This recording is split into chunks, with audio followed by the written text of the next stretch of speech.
Hi, my name is Vidisha. My presentation is on Ed Catmull, who is the author of the book Creativity Inc. So, now who is Ed Catmull? Catmull is the co founder of the company that created the world's first computer animated feature film. He is a thought leader in the digital world and has been at the forefront of the digital revolution since its beginning. He started off his career, I think, as a computer engineer from University of Utah, and today he is the president of Pixar and Disney Animation Studios. So, what is the reason? Why did I choose this book, this author? So I recently read the book Creativity Inc. and since it's authored by Catmull, I thought it would be the best fit for this project. I was truly inspired by the book. The book is essentially a collection of wisdoms and stories that Catmull has accumulated over his long career. It talks about how he established and maintained a successful creative company. So it shows his success alongside his company's success. Um, so again, why did I choose this book is because one of the key things in digital marketing is effective storytelling, and I think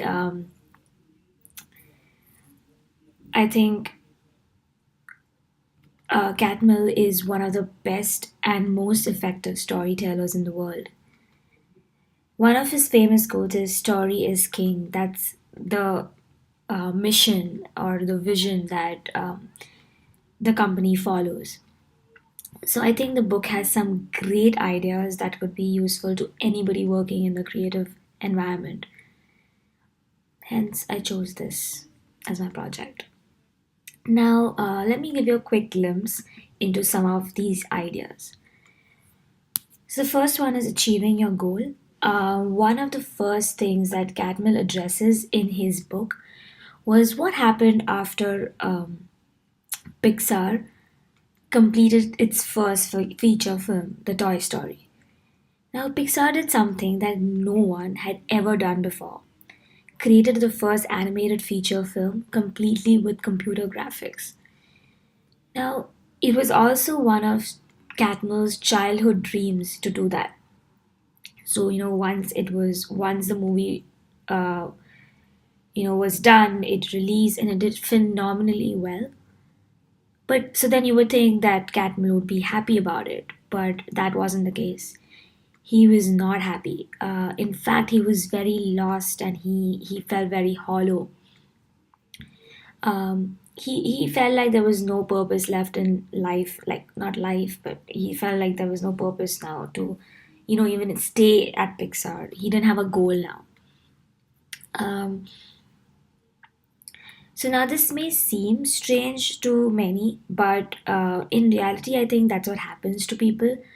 Who when they've like really focused single-handedly on one goal and for so long, and once that's done, you don't know what else to do. You don't know what to focus on next. So it really takes a long time and a lot of work to get back on track. So I think, staying in this field, I mean, not even if you're not in the creativity field, I think everyone should keep this in mind. To like have a goal always, to keep looking for a reason, for a purpose. Otherwise, you will, be clueless and not enjoy your work at all. So Catman really liked this quote that was actually told to him by George Lucas when he worked with him. Building a company was like being on a wagon train headed west.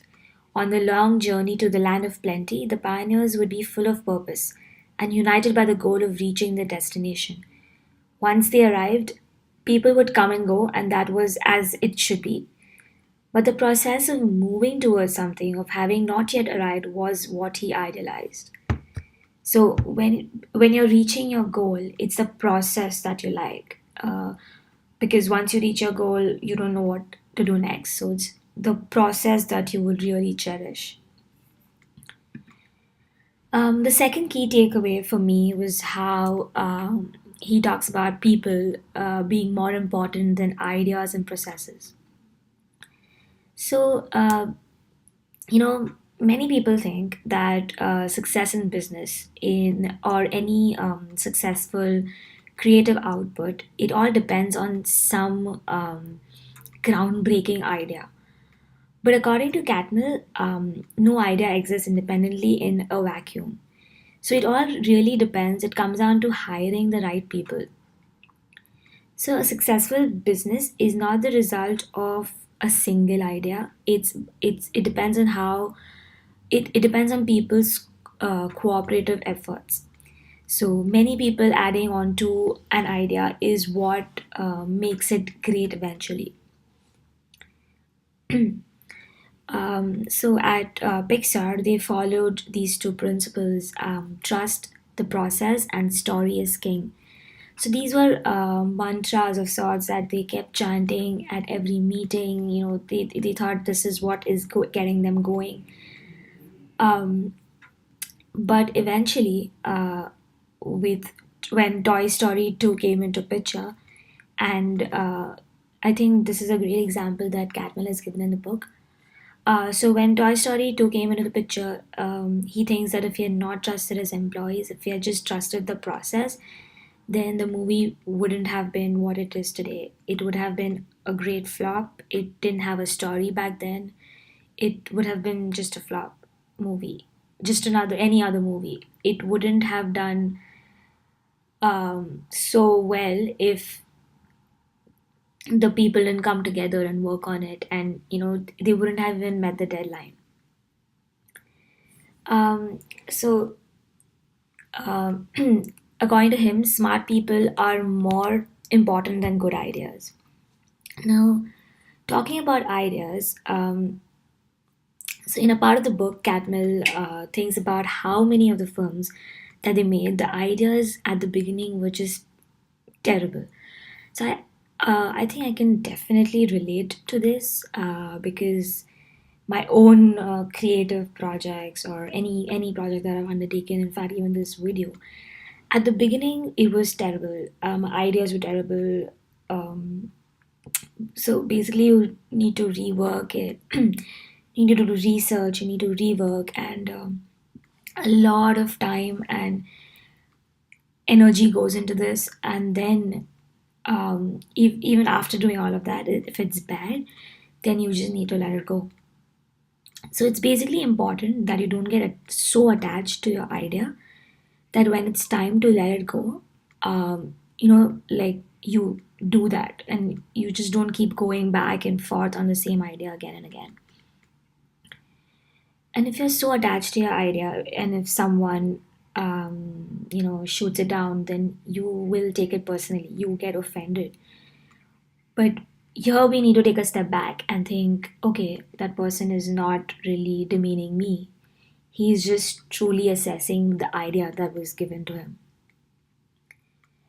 him. So if so if you have any strong arguments to back up your stand, then to back up your idea, then go ahead and defend it. But if you don't, then you actually have to have the courage to let it go.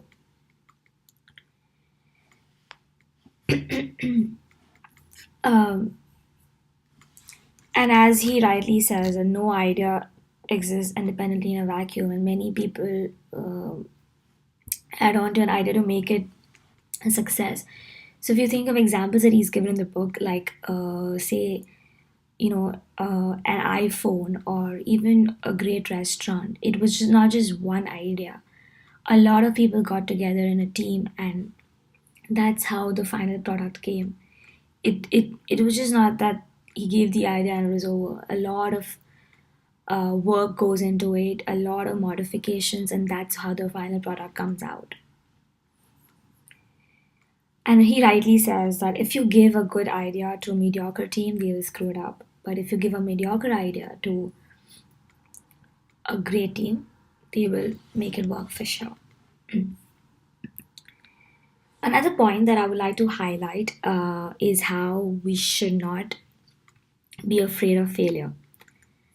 So, so Catmull really says that there are two kinds of failures: professional failures and school failures. Sorry. So, professional failures are basically failures that you can learn from, like that happens in your business and at work. School failures are something that make us feel like, oh, we were not smart enough, or we probably didn't work hard enough. So you're not really learning from it, you just keep blaming yourself. Another reason we are really scared of failure, I mean, one of the reasons we are scared of failure is that it is because it's ingrained in us. Like, oh, okay, if you don't do this, then you'll fail. Or if you don't read this, this will happen. It's really ingrained in us.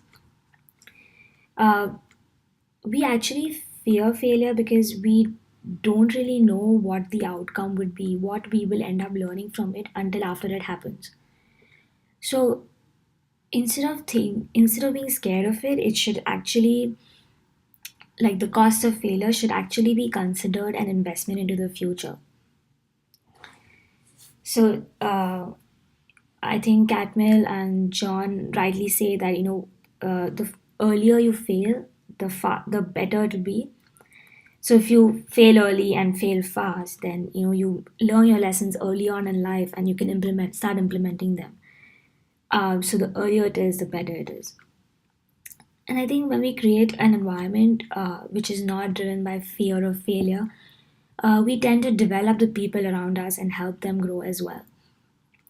So that one of these examples would be the brain trust that Pixar created. So brain trust is a group of trusted colleagues, who would meet up from time to time, and they would review the progress of any movie that was being made at Pixar at that time, like the characters, story, and everything.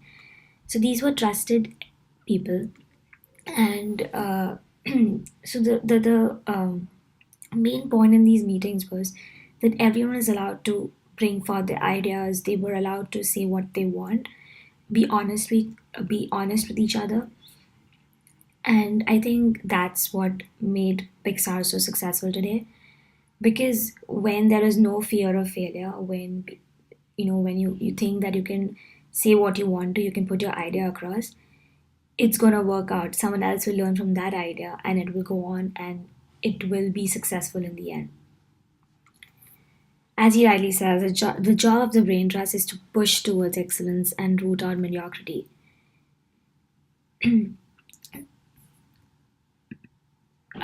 So these are some other interesting quotes that I read in the book, and probably interesting topics that would intrigue you to actually pick up the book and read it. Uh, I think it talks about creativity at the workplace. It talks about leadership. It talks about the mistakes they've made, and how Pixar learned from them. How usually how a company that starts and does really well and eventually it breaks down, how to sustain it and not let that happen. It basically gives you an idea onto that. So I really think this book should be a must read. But in case you don't like reading, then you should definitely check these links out. They are basically videos and audio files, where Ed Catmull is actually talking about creativity, and pretty much he summarizes the books in these various conversations. And I think everyone can learn a lot from that. Okay, thank you.